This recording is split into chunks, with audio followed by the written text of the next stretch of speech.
Hello and welcome to today's show. Chris Reardon with United Kingdom Talk. If you're watching the show on YouTube, you're probably wondering why there is a bicycle standing up behind me on its back. That is because it is damaged, boys and girls. I have a damaged piece of equipment.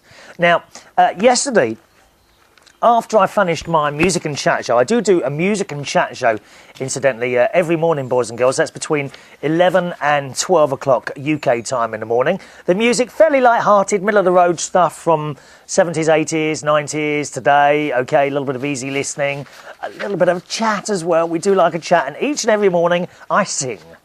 Yes, boys and girls, I sing each and every morning, sometimes not very good at all, but you choose the song that I sing. Okay, now that's every morning. If you want to have a little listen to that, go to heartheswish.com. Okay, HEARTHESWISH, heartheswish.com. Click on Swish, Monday to Friday between 11 in the morning and 12 in the afternoon, just for the hour, okay? Anyway, after I finished the show yesterday, I thought, oh, you know, it's the week that all the children are off on a week's holiday, half-term holiday, which means the swimming pool will be very busy. And I thought I really can't be dealing with a busy swimming pool at the moment. So I decided to go out on my bike. Regular listeners to the show will know that there's a forest just literally minutes from my front door. And I go over there occasionally on my bike, and it's all very nice. And I usually stick to the same circuit, you know sort of how roughly it takes to get around and this, that and the other. So before I left the house, I do, as I usually do, I put some dinner in the oven, which usually takes about an hour and a quarter, an hour, you know, sort of roughly an hour and a quarter. My usual dinner of a casserole dish full of sort of vegetables, bit of olive oil, and a jacket potato. That's really what I like with tomato sauce. So you don't put tomato sauce until it's come out of the oven. So I've put that in the oven, got my bike out of the shed, and I thought, right, I'll go over here. So I was going over there. And I thought, let's try a couple of different routes. Now, I'm very, very good at getting myself lost. I'm really, really very, very good at getting lost in places. This is probably why I don't really want to travel to foreign lands who don't speak English. I would be in pieces. I get so angry with myself that I'm not able to find my way from A to B. I really am quite useless. Now, I was in the Scouts, and we were supposed to have learnt maps and compasses and all that, and I did all that, and yet I still cannot find my way from A to B. You know, I mean, really, if I want to go somewhere, we should have a rope attached to my front door, coloured ropes going all over the world, so that I can follow the rope back to my house. It would be so much easier. It really would. So I'm over the forest, and I thought, I'll go that way today. It can't be that far out of the way. I'll go that way, then it will take me round. Nope. I got completely lost. And I'm kind of looking at my mobile phone. I hadn't charged that. The signal had about 1 bar left on the battery. And once, if you've got a mobile phone, you know what I mean. Once you get to that 1 bar, you're not quite sure how long you've got left on the mobile phone, are you? So I'm going up and down these very, very steep hills. A couple of the hills, I had to actually get off the bike and push it up the hills, thinking, well, stay on this path, it will get you to where you want. Eventually, I went down a hill, up another one, and there was a forest ranger there. Now, there's a couple of forest rangers over there who drive around in these beautiful Land Rover Discoveries. Oh, you and I could only dream of affording one of those, boys and girls. So I stopped and I says, hello, mate. I put on my butch voice. Hello, mate. Can you tell me how do I get back to Ceasars camp? Now, Ceasars camp is an area of the forest that I know how to get back from there. You see what I mean? And he said, oh, you're miles away from there, mate. And I thought, oh, here we go. I said, well, where is it? And I thought, oh, well, just get on your bike and do what he says. And then he reeled me off a list of instructions on how to get to Ceasars camp. And I'm sorry, dear, I was lost. I didn't know where he was going with these instructions. And he says, you'll have to go down that way. I said, what, back up that hill that I've just come down. He said, yep, I'm afraid so. So I had to go all the way back up this hill, and I kept the other place on the left. Anyway, I then went down a very steep hill, and at the bottom was a little family, boys and girls. There was Mummy, there was Daddy, and 2 little children, all on their bikes with their safety helmets on. Now, I don't wear a safety helmet. I cannot get on with them at all. I can't have anything on my head. You know, I've been to Australia. I cannot do the snorkeling. I cannot have something over my face. Possibly one of the reasons I've never been on a motorbike. I cannot have a helmet on my... Oh, I don't know how those motorcyclists have those blooming great big plastic things on their heads, covering their entire head like that. Oh, God. I mean, how do they do it? I think I'm a bit claustrophobic. I really do. Anyway, so I stopped there. I said, do you know where Ceasars camp? Oh, you're miles away from there. Same thing as what the warden said. I said, well, which way is it? He said, well, just go up that hill there, keep following it straight, and you'll come to the power lines. I said, now I know where I am from the power lines. He says, well, I don't like to upset you. He said, but you're quite a while from the power lines as well. I thought to myself, well, I can't be that blooming far. I've only been on the bike for half an hour, you know. So I said, well, just follow the road up there? He said, that's right. These are not roads, these are dirt tracks, okay? These are dirt tracks. Funny thing is with these dirt tracks, some of them are easier than others. If they've got a bit sandy and dry, they are blooming hard to cycle through. I mean, have you ever tried to take a bike on a beach? It's impossible to cycle. Absolutely impossible. And some of these dirt tracks are a little bit sandy, which makes it awkward. And I said, well, thanks very much. And as I turned around, he says, oh, you might want to put a bit of air in that back tyre. And I looked down, oh, my God, the back tyre, flat as a pancake. Flat as a pancake. So I thought, oh, no, here we go. So I got my pump up, pump out, started, well, I searched the bag. I thought, oh, no, you haven't got your pump with you. Eventually, I found it. It was in one of the side pockets. Always carry my pump with me. Started pumping up the tyre, nothing. I mean, the air is going straight out of a hole. It's not even staying, you know, up for a few seconds. It's going straight out. I said to the bloke, oh, I suppose I better start walking then. I said, it's that way, yeah, okay. So off I went. And that was it, really. There I was, in the middle of nowhere, lost, bike with completely flat back tyre. And that's what, oh, excuse me, I'm hiccuping now. That's why the bike's behind me today, on its back, waiting to be repaired. So I went along this road, and guess what? It then forks off, doesn't it, into 3 different ways. 1 way, 2 way, 3 way, middle, left or right. Oh, what do I do now? I mean, I felt like Dorothy in The Wizard of Oz Lost. I really did. And fortunately, as I was about to approach there, another man came hurtling down the hill on his bike. I said, excuse me, mate, and he stopped. I think they get a bit annoyed when you stop them, when they're travelling at warp speed, don't you? Excuse me, mate, can you tell me what way Ceasars camp is? Oh, yeah, you want that? It's one of these 3. And oh, God, well, which one is it? I said, where have you come from? He says, well, I've just been cycling around, I'm not sure. Oh, OK, then.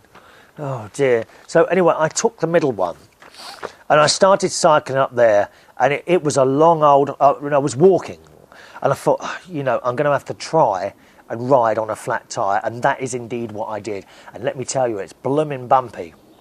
I've actually tried that before on like a road, and it's impossible, because the tyre... The damaged tyre pulls you either over one way or the other. You cannot do it on a road, and I thought it was going to be the same on this path. But actually, I cycled on like a bit of grass and a bit of gravel, and it wasn't too bad. It was very, very bumpy, and blimey, did my bum hurt afterwards. Oh, dear. It was aching, boys and girls, aching. And then another bloke come hurtling down here. I said, oh, was Ceasars camp a bit? He says, no. He says, it's just a military base down there. I thought, yes, here we go, army lads. I said, well, where's that then? It's just down there. I said, oh. I said, you any idea where Ceasars camp is? He says, no, I'm afraid not, mate. He said, but there is a signpost at the top. I thought, aha, here we go. Anyway, so I carried along, obviously not being able to cycle as fast as I wanted to.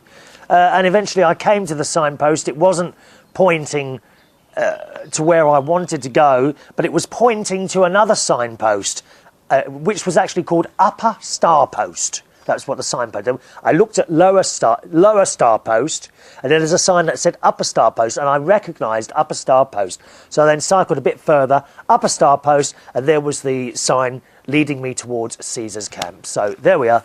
Got there, managed to actually remain on the bike for the whole journey, albeit much, much slower, and I got back in time. And all that was going through my head were two things. Once, I'm now always going to be lost and never be able to find my way home.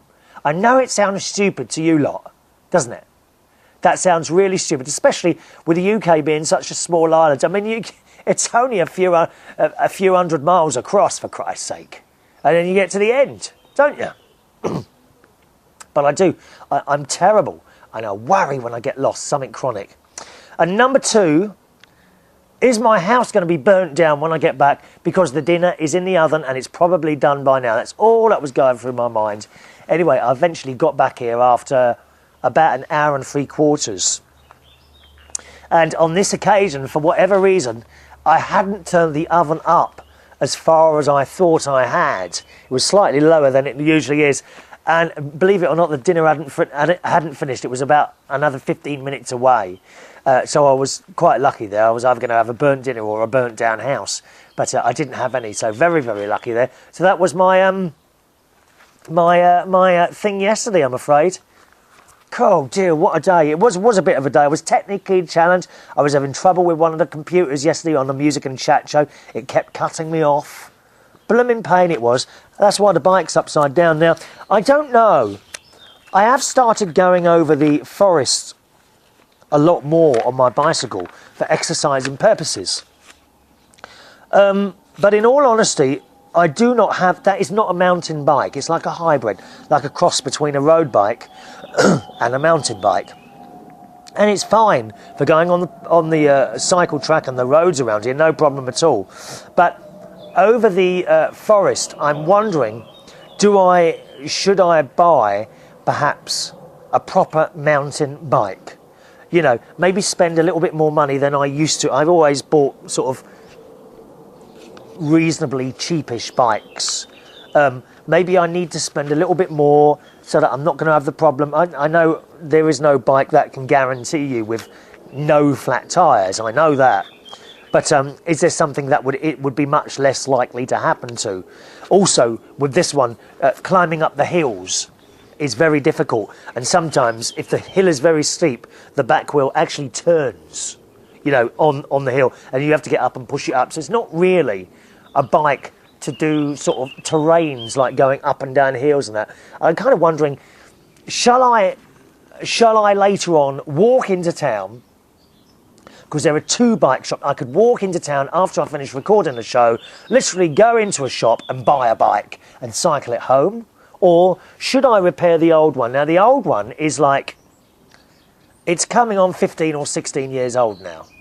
I mean, I've had it quite a while. On the other hand, there's nothing wrong with it. And I don't know what to do. I could just have a mountain bike and take that over the forest when I go over there and keep this one for going on the roads and things like that, because the wheels are going to be bigger, aren't they? Don't know what to do. Don't know what to do. Or I could just repair the, put a new inner tube in there.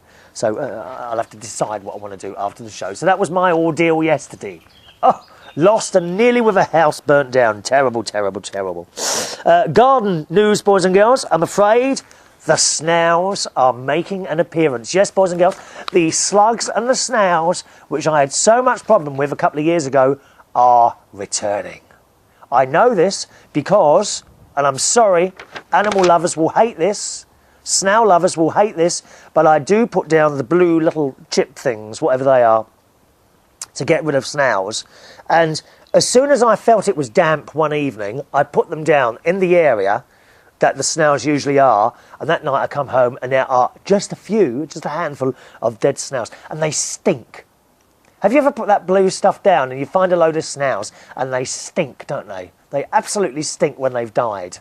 Horrible things. There were a few left. So hopefully, as I did last year, and it works last year, don't wait. If you're a gardener and you don't mind using this stuff, do not wait until you've lost half your plants to put them down, okay? Put those things down now. and then you will get the snails as they come out, and you'll kill them before they're able to make even more snails to eat all your lettuces and things. Shocking. You've got to get rid of those snails.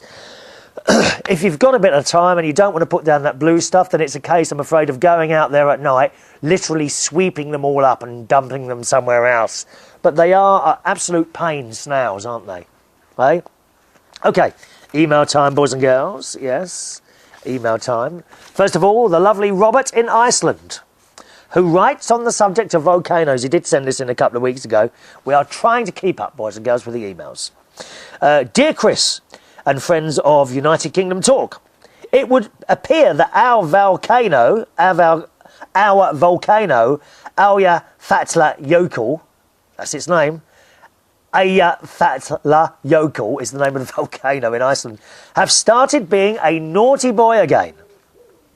It is therefore important to pursue a line of inquiry into its causes. Alas, the cause of this is to be found within the bowels. Oh, whose bowels? Oh, sorry. Within the bowels of the earth. This is the land of fire and ice, after all. He's talking about Iceland here. Iceland exists because a ridge that runs around the earth in much the same way as a line does so around a tennis ball. The crust of the earth is very thin here, and hence the lava finds a way up through the earth and seeks a vent, which can be a volcano.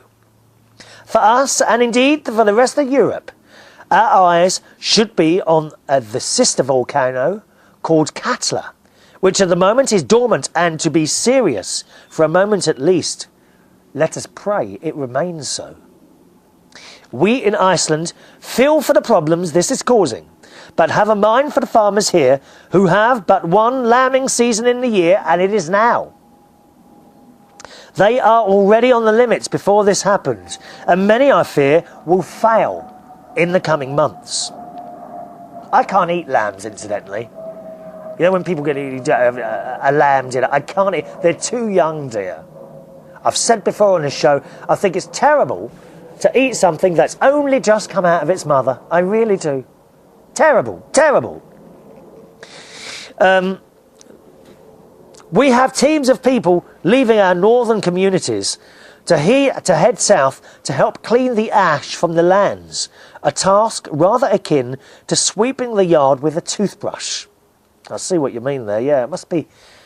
Cool, dear, that's a fair old job, isn't it? Like looking for a needle in a haystack, that sort of thing, is it? Robert says, to lift the soul. Unfairly, some have laid the blame upon our pagan priests for seeking to revenge upon those that would do us harm, namely the United Kingdom and Netherlands.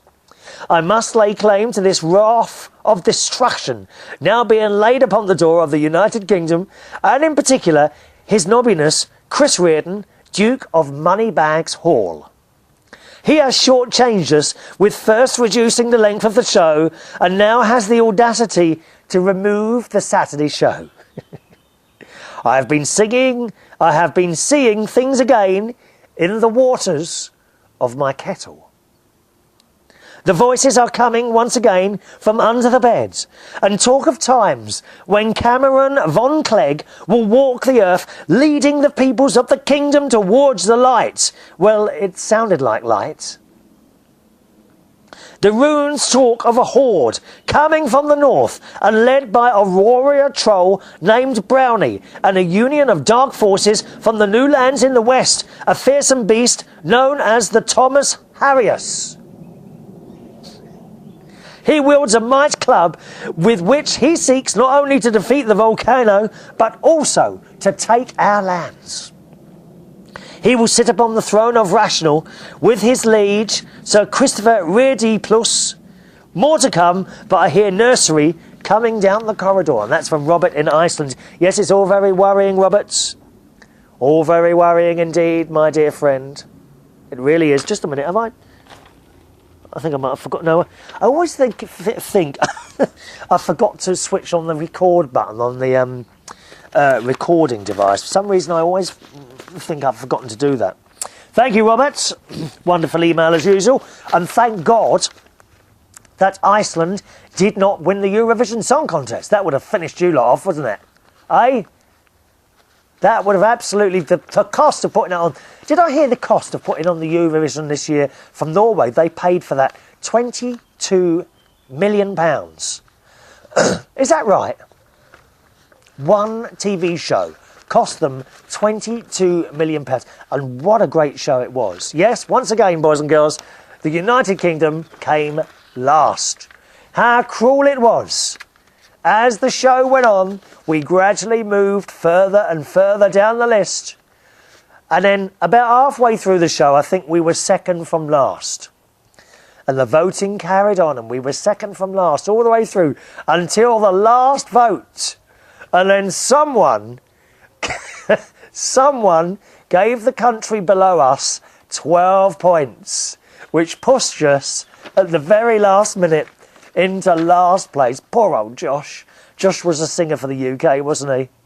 It's all over, isn't it? It's all over. I felt sorry for Josh. He's only 19. And for someone so young to have a knockback like that, it's really hard. Come on, it's really, really hard, that is. There are some that would say, well, you know, they know that before they go in for it. Yes, I know that. That's neither here nor there. It really isn't. So a great shame, the Eurovision. The songs I liked were Portugal and Malta, which Malta didn't even get through to the final. I liked Portugal, and I liked... there was another country as well. They were both... Israel. I liked Portugal and Israel. Didn't get anywhere. Germany won. And I didn't rate the German song at all. Not this year. But there we go. Germany won, so that's it. Thank God Greece. Thank God Greece didn't win. Where were they going to get the money? Were they going to ask for some more money, dear? Eh? Would they have asked for more money? If Iceland or Greece have won that would have closed you lot down. It would have done, wouldn't it, Robert? Thank you for that. I have a bit of bad news, actually. I've got a few bits of bad news, really. This one, my uncle. Do you remember my uncle with a brain tumour I told you about? He's now taken to his bed and he's not eating, and it's not really looking good there. He's had some radiotherapy thing on his head and what have you, but as I say, he's taken to his bed. My auntie is looking after him, and I was speaking to her last night on the telephone, and it really hit me hard. We were talking about different things. I try and ring once a week. Well, I do ring once a week, and in fact next week I'm going over to see her. My uncle is not receiving visitors. He doesn't want to see anyone, unfortunately. So really I'm going to see her. I'm going to pick up my other auntie. Do you remember the one who lost her husband a couple of years ago, Uncle Michael? I'm going to pick up Auntie Renee on next Tuesday, and we're going to go and visit Auntie Brenda, who's in a place called Tring, which is a nice little place, nice little town or village town type place in Hertfordshire, quite near Hemel Hempstead actually, and we're going to go up there. But when I was speaking to her on the phone yesterday, we were talking about being on your own. Just threw this into the conversation. I can't remember what we were talking about. Possibly we were talking about Auntie Renee being on her own since Uncle Michael died, and that'd be 2 years ago now. I think it's either 2 or 3 years. It just goes like that time, doesn't it? When someone dies in your life, time seems to suddenly move very quickly. I cannot believe that come this November, my mother will have died 10 years ago. 10 years ago. I don't know where that time's gone. Anyway, we got onto the subject of being on your own, and then she said, oh well, I'll be on my own soon. And that really hit it for me when she said that. I'll be on my own soon. Perhaps there's one or two of you also. I know there's one or two of you who may have lost someone. And hopefully there are people around you, perhaps family and that. But Auntie Brenda, I think, is very, very much like my mother. She was my mother's sister. And they are just so close. And then to lose someone who's close like that is like losing half of yourself. You might as well cut off a leg and arm. And it's a terrible, terrible thing. So, bad news there about my uncle, really. I think when someone stops eating, they want to go. Do we have any right to force them to stay here? No, I don't think so. I don't think so. And right from the start, he did say that he wanted this over quickly. So I think he's trying to help it along now. So that's one bit of bad news. Another bit of bad news. Do you remember the little birds that were going in and out of the little bird box on the wall there? Well, I noticed, and I told you in the last show, I think it was, the hole had gotten bigger overnight. I left it a couple of days, but I have noticed there's been no bird going in and out of the little bird box. So I said to my neighbours, I says, have you seen the bird going in and out? Because it's them who actually noticed it first. They noticed the bird box had kind of was being home to a couple of blue tits. And they said, no, we haven't. I said, oh. I said, only the hole's got bigger, and I had repaired it with a bit of tape and an old cassette box. And my neighbour says, yeah, he wondered why you'd put that up there. I said, well, I'm trying to repair the hole, really. I said, but I haven't seen any activity there at all. Anyway, I said, I'm going to have a look. So I got the ladder out and went up the side of the wall there. It's quite high up. I mean, nothing can get... You can't... The cat or... Nothing can get up there, really. You know, you can't climb up a blooming brick wall unless you've got a ladder. And I took the front off the bird box, and sadly, very, very sadly, there were 4 little chicks. And they were tiny little birds. And great big mouths. Haven't they got great big mouths, haven't they, birds, when they're first born? But sadly, they were in there, laying flat on their back, all dead. And there was an egg as well. And I was it really quite hurt me and upset me, that did, seeing those little chicks like that. My guess is, because they didn't look damaged, okay? They didn't look damaged. Although it's still to work out what it was that damaged the bird box. We're not quite sure. We think it was magpies. We think it was magpies. Here's my theory. Magpies have got the mother bird, right? Finished her off. Then the little birds died of starvation. That is what I reckon. They were all there on their backs with their legs in the air. I was really quite hurt by that.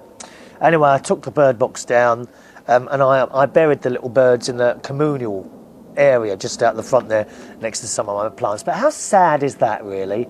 And I just wish, if I'd have gone up there a bit earlier, when I realised the mother wasn't coming back anymore to feed them, then perhaps I could have put in little bits of bread or something like that. And I feel a little bit disappointed with myself that I didn't keep an eye on that. So I buried them. I actually threw away that bird box. I didn't want to keep that one anymore. And I do have another bird box which is on the other wall. So I've moved that now into the position that, because that one, as far as I knew, wasn't being used, right? So I've moved that from that side of the wall to the position of the old one. And then I thought, well, I'll just have a little look inside. And I looked inside, and there is a nest in there. It's like all made out of moss, and there's a dip in the middle. And I wonder, actually, was there birds in there? Was it a nest?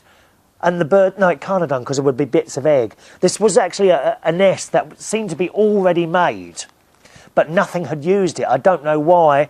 Maybe another little bird had used it and then realised that perhaps there was too many magpies around and it was a little bit dangerous. I don't know. So there we are, 2 rather sad bits of news there for you, unfortunately, to finish the show off. Something nice to finish off. Doug in Akeley says, great show, Chris.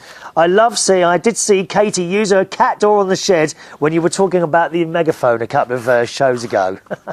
She's got a little door in the shed, she has. Thanks, Doug. And thanks, everyone, to watching and listening to the show today. From myself, Chris Reardon, do join in by email. My email address is chris@unitedkingdomtalk.co.uk. Great to hear from you, okay? chris@unitedkingdomtalk.co.uk. See you on the next show. From myself, Chris Reardon, thanks for watching and listening. Bye-bye now.